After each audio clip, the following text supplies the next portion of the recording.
आएगा। अभी मैंने कुछ हिंट दिया और आप चाहें तो मैं इसको बहुत अच्छे से डिफाइन कर सकता हूं, बाकी आप पढ़ लीजिएगा। डिफाइन करने का मतलब यह है कि जैसे वुमेन इंपावरमेंट को कैसे प्रवेश कराएगा, जरा आप सोचिएगा।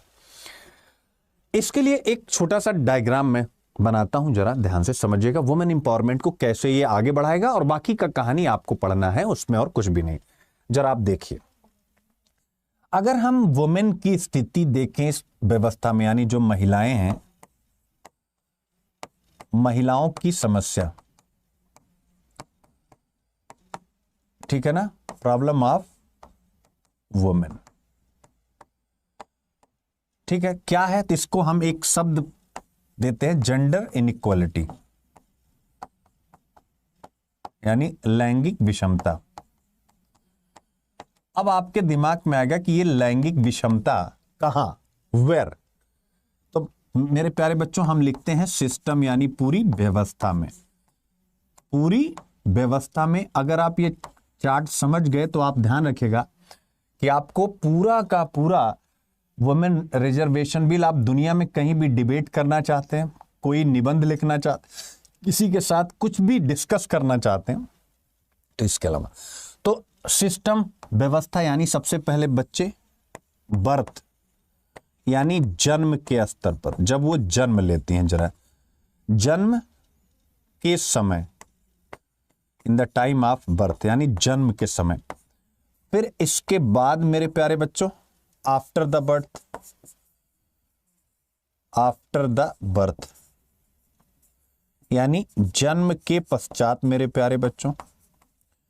पहला ये हो गया, सॉरी ऐसे फास्ट लिख रहा हूं, इस पर थोड़ा, जन्म के पश्चात। और फिर इसके बाद तीसरा क्या हो गया, अगर आप देखेंगे जन्म के पश्चात, अब सामाजिक स्तर पर, यानी सामाजिक व्यवस्था में।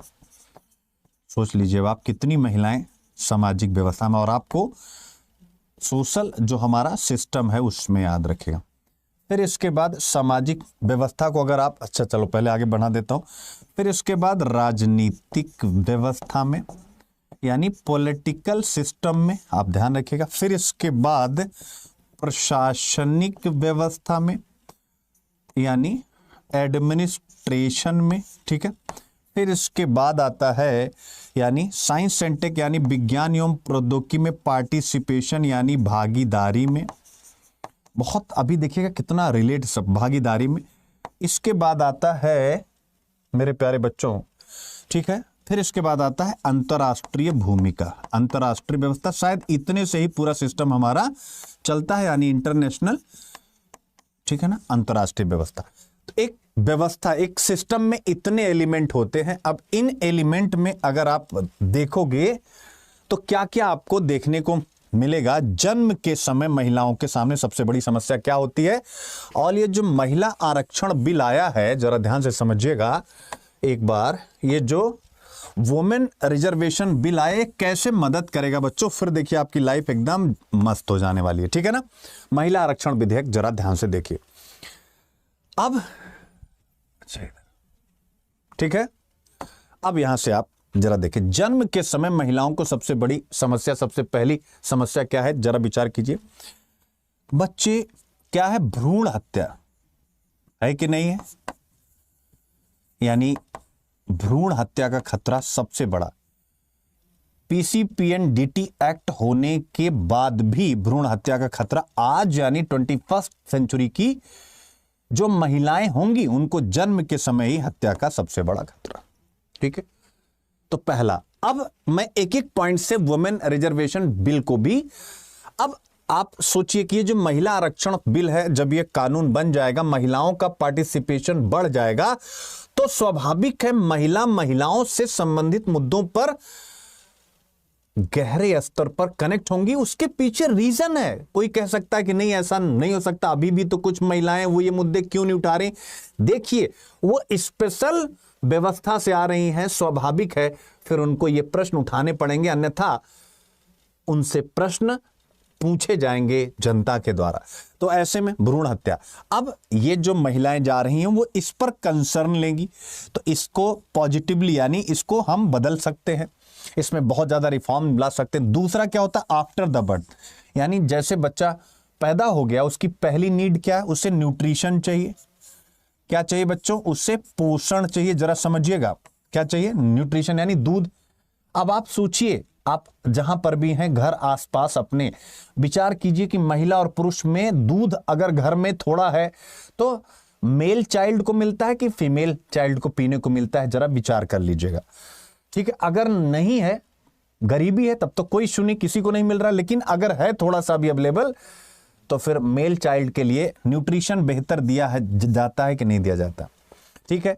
अब इसके लिए सरकार ने आंगनबाड़ी वगैरह का सिस्टम डेवलप किया है वीकर सेक्शन की बच्चियों के लिए, लेकिन वहां समस्या है कि वो बेहतर काम नहीं कर रहे हैं। तो ऐसे में महिलाएं होंगी तो इस समस्या का समाधान होगा कि नहीं होगा? न्यूट्रिशन के बाद आता है हेल्थ केयर यानी वैक्सीनेशन और वो सारी चीजें, यहां पर भी सुधार दिखेगा। इसके साथ साथ यानी एजुकेशन, इसके साथ साथ स्किल, ये सभी चीजों पर जब महिलाओं का प्रतिनिधित्व ज्यादा होगा, इन सब विषयों पर फोकस किया जाएगा, तब महिलाएं सशक्त होंगी। जरा ध्यान रखिएगा, महिलाएं सशक्त होंगी, एनीमिक नहीं होंगी। यूनाइटेड नेशन की रिपोर्ट के अनुसार 53% महिलाएं एनीमिक हैं हिंदुस्तान की। तो इन सब समस्याओं पर रोक लगेगी, यही सब आप लोगों को लिखना, यानी इन सब पर कंट्रोल होगा। हाँ, धीरे धीरे यह कंट्रोल होगा, ऐसा नहीं कि आज ही आए और आज ही हो गया। सदियों की समस्या है, समाधान में भी सदियां ही लगेंगी, ये ध्यान रखिएगा। हाँ, टेक्नोलॉजी है तो वह समय थोड़ा सा और कम हो जाएगा, ये पॉइंट आप ध्यान रख लीजिएगा। तो जन्म के पश्चात की ये सब समस्याएं हैं। अब इसके बाद सामाजिक व्यवस्था मेरे प्यारे बच्चों, जिसमें शिक्षा, स्वास्थ्य ये सब आता है, लेकिन मैं इसमें ले रहा हूं मेरे प्यारे बच्चों, समाज में महिलाओं की आइडेंटिटी आज क्या? किसी की पत्नी, किसी की मां, किसी की बेटी, यानी अपनी स्वतंत्र पहचान आज भी नहीं है। टू बी ऑनेस्ट, भले वो जॉब में है, अगर कुछ बड़ी जॉब्स को छोड़ दिया जाए जो 0.1% है, तो उनकी अपनी पहचान नहीं है। तो जब राजनीति में महिलाएं हर जगह, यानी स्टेट में, सेंटर में महिलाएं ही महिलाएं होंगी, उनकी एक अपनी आइडेंटिटी लीडर के रूप में निकलनी शुरू हो जाएगी, और वो जो पार्लियामेंट में हो रहा है उसका इंपैक्ट हमारे घरों में देखने को मिलेगा। तो आप देख सकते हैं, यानी सामाजिक व्यवस्था में महिलाओं की पहचान बेहतर सुनिश्चित होगी, ये सबसे इंपॉर्टेंट है मेरे प्यारे बच्चों, ध्यान रखिएगा। इसके अलावा जो जेंडर स्टीरियोटाइप है, क्या है? जेंडर स्टीरियोटाइप यानी लैंगिक रूढ़िवादिता या लैंगिक पूर्वाग्रह, यह भी कमजोर पड़ेगा और वुमेन्स व्यापक स्तर पर सोसाइटी में पार्टिसिपेशन कर पाएंगी। अब ये जेंडर स्टीरियोटाइप क्या होता है? जैसे मान लीजिए कि एक लड़की है, शादी के पहले को एजुकेशन में वो पढ़ रही थी, और उस लड़की के कई दोस्त भी थे, बॉयफ्रेंड अगर ना कहें, आप कह भी सकते हैं, वो भी कह सकते हैं, उसके दोस्त थे। लेकिन शादी के बाद उसका दोस्त चाहे कितना भी अच्छा रहा, उनके बीच में चाहे कोई फिजिकल इंटीमेसी ना भी रही हो, केवल एक इमोशनल कनेक्ट था, दोनों एक दूसरे की हेल्प करते थे और अच्छी दोस्ती हम कह सकते हैं। लेकिन क्या वो लड़की, ध्यान से समझिएगा, क्या वो लड़की शादी के पहले के अपने उस लड़के दोस्त के साथ संबंध आगे भी कंटिन्यू कर पाएगी? Point number 1। दूसरा, अब कंपेयर करिए लड़का, यानी जो लड़का है वो शादी से पहले जिसके साथ भी संबंध था, चाहे उसके लड़के दोस्त रहे हो चाहे लड़कियां, आसानी के साथ उनके संबंध को वो कैरी कर सकता है, सोसाइटी उसको मान्यता देती है। तो मेरा कहने का मतलब है, इस प्रकार की जो जेंडर स्टीरियोटाइप है वो चीजें भी कनेक्ट होंगी। विवाह के पश्चात अगर आप सोशियोलॉजी ऑप्शनल पढ़े होंगे थोड़ा बहुत, तो आपको सोशियोलॉजी का मतलब, जब आप परिवार, नातेदारी, ये सारी चीज जब पढ़ते हैं तो उसमें यह एक बात आती है, और वो बात ये आती है कि महिलाओं का जिस तरीके से सामाजिकरण किया जाता है, सोशलाइजेशन किया जाता है, वो उनकी समस्या को सबसे ज्यादा बड़ा कर देता है। तो ये जो सोशलाइजेशन है वो यही है, यानी जेंडर स्टीरियोटाइप इमेज।